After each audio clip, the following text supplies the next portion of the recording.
10 tahun belakangan ini, kita diajarkan membenci.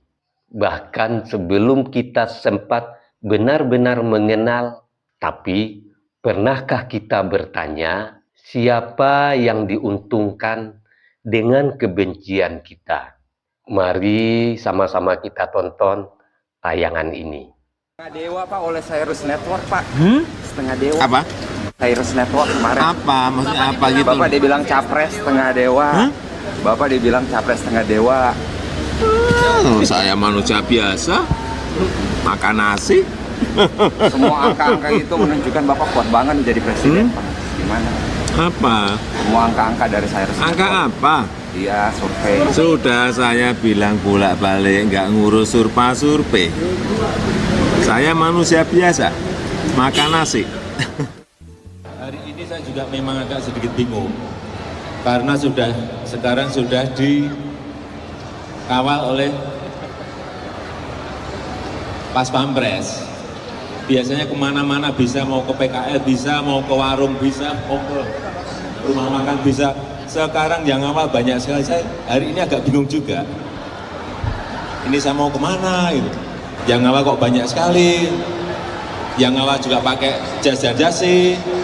Saya nanti nggak pakai jas dan jasi malah jadi kira presiden pengawal saya. Pak, kok hari ini nggak pakai Mercy, Pak? Apanya? Kok nggak pakai Mercy, Pak? Apanya? Mobilnya. Ini kan baru semuanya, baru mencoba seperti apa kalau pakai Mercy, seperti apa kalau dengan Kijang, bagaimana kalau berhenti di pasar, bagaimana kalau saya makan di PKL, coba semuanya.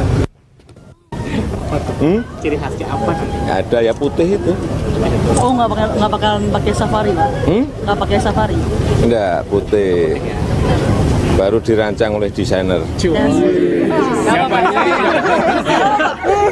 Baru dirancang oleh desainer.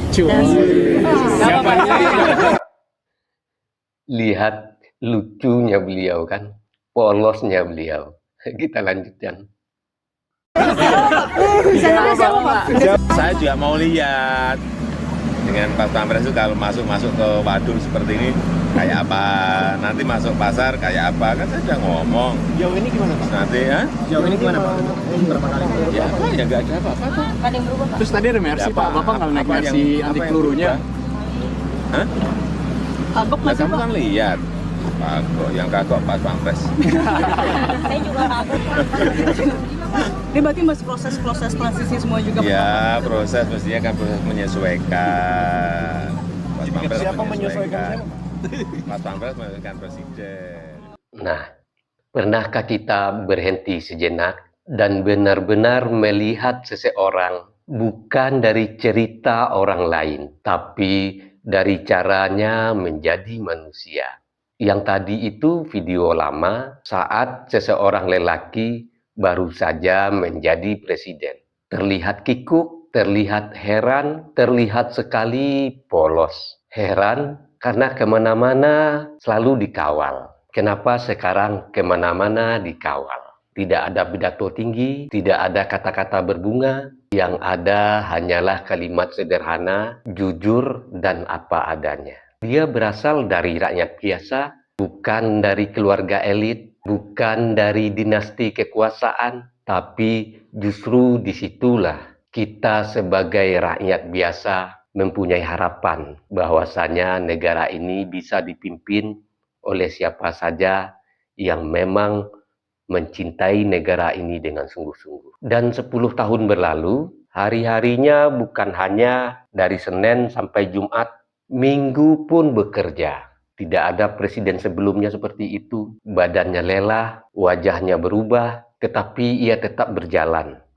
Ia tetap hadir, tetap memikul beban bersama negaranya. Lalu kita bertanya, bagaimana mungkin seseorang seperti ini bisa disebut zalim, bisa disebut Fir'aun? Apakah kita benar-benar melihat perbuatannya yang seperti itu? Atau kita hanya mengulang-ulang narasi yang dibuat oleh kebencian dan kepentingan? Kritik itu perlu, berbeda pendapat itu wajar. Tapi membenci tanpa empati seringkali membuat kita lupa berkaca. Dia bukan malaikat, tapi juga bukan monster. Dia manusia seperti kita ini. Hari ini ia sudah tidak menjabat, tapi gangguan, cacian, dan fitnah masih terus tetap datang. Mungkin yang perlu kita tanyakan lagi adalah bukan lagi apa salahnya. Apakah kebencian ini membuat kita menjadi jauh lebih baik?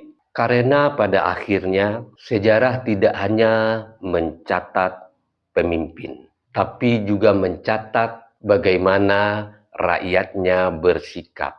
Mari kita berbeda tanpa membenci, mari kita mengkritik tanpa kehilangan hati nurani. Dan dengarkan renungan ini buat kita semua. Suatu hari nanti jabatan akan selesai, nama akan masuk sejarah. Yang dipertanyakan bukan lagi seberapa keras kita membenci, tapi seberapa jujur kita menilai. Karena pemimpin akan diadili oleh sejarah, tapi rakyat akan diadili oleh hati nuraninya sendiri. Jika hari ini kita memilih membenci tanpa empati, jangan heran bila esok kita kehilangan kemanusiaan. Mari berhenti sejenak dan melihat dengan hati yang belum rusak. Sebelum saya akhiri, dengarkan gurindam ini. Gurindam yang saya beri judul Nurani. Jika lidah tajam membenci, akal pun lumpuh, hati pun mati. Jika berita ditelan mentah, benar dan fitnah pun bercampurlah sudah. Jika pemimpin hanya dicaci, cermin diri pun enggan dicari. Yang memikul beban bukanlah batu, darah dan daging jugalah ia itu. Kuasa tamat, nama tertinggal. Budi dan niat kelak akan kekal. Jika beda menjadi bermusuh, runtuhlah akal, runtuhlah ruh. Sebelum lidah menjatuhkan hukum, tanyalah hati, masihkah ia jujur? Saya Beni Budaya.